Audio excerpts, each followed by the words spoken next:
The wind woke us before the sun did. It moved across the hills in long, steady currents during the night, pressing gently against the walls of the small stone shelter where we had slept. When I stepped outside that morning, the sky was still pale gray, and the land stretched out in quiet waves of grass and rock as far as I could see.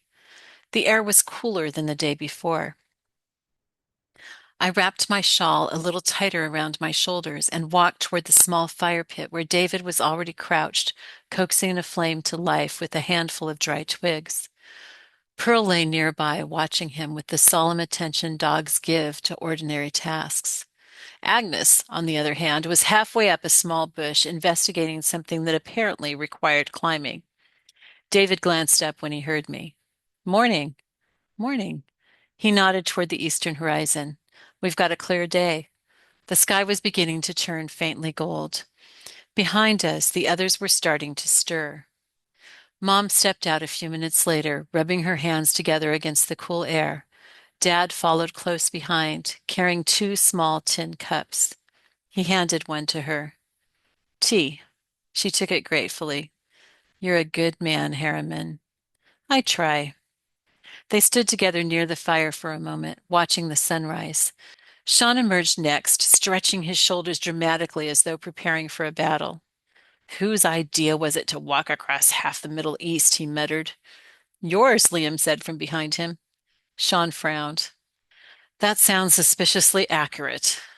Lucia appeared with her notebook already open, sketching the faint outlines of the hills while the light slowly grew stronger. Claire stood quietly beside her. Francis and Father Maximilian Colby were already walking slowly along the edge of the ridge, their conversation carried away by the wind before we could hear it. The desert father sat on a low rock not far from the fire, wrapped in his worn cloak, eyes half closed as though listening to something deeper than the morning breeze.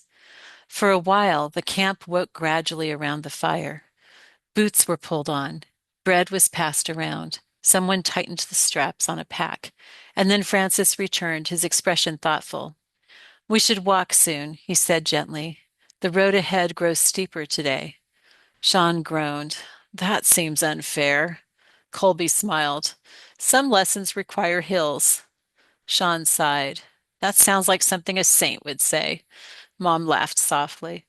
Within a few minutes, we were moving again. The path climbed almost immediately, winding between low rock outcroppings and patches of thin grass.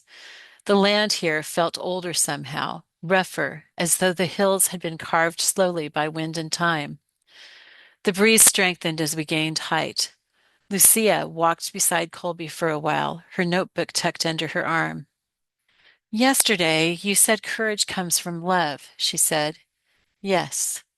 I've been thinking about that. Colby glanced at her kindly. And? I think sometimes people confuse courage with being loud. Several people chuckled. Colby nodded. That happens often. She kicked a small stone down the slope. But love isn't loud most of the time. No. Colby's voice remained calm. Most of the strongest love in the world is very quiet. Francis slowed slightly so the group gathered around them again.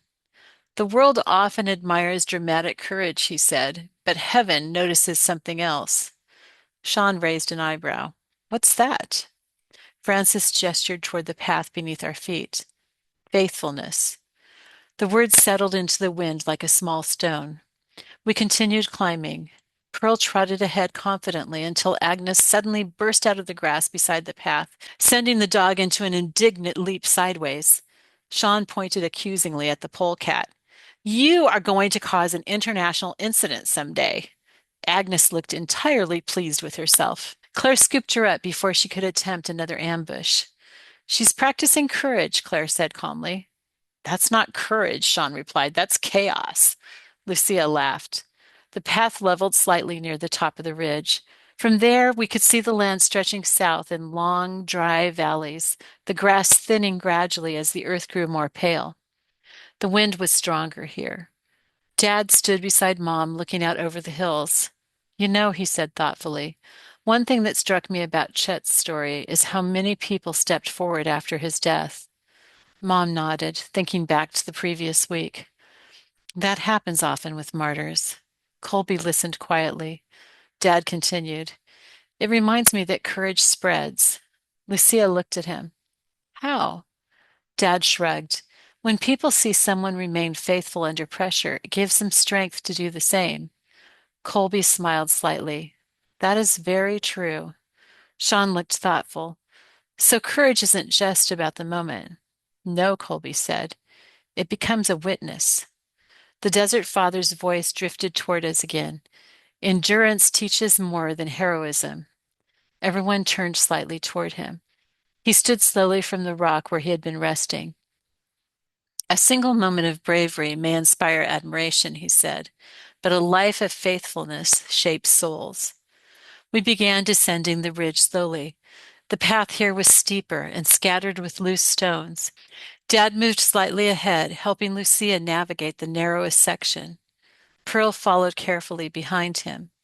Agnes rode on Claire's shoulder for once, apparently deciding that bravery had limits when cliffs were involved.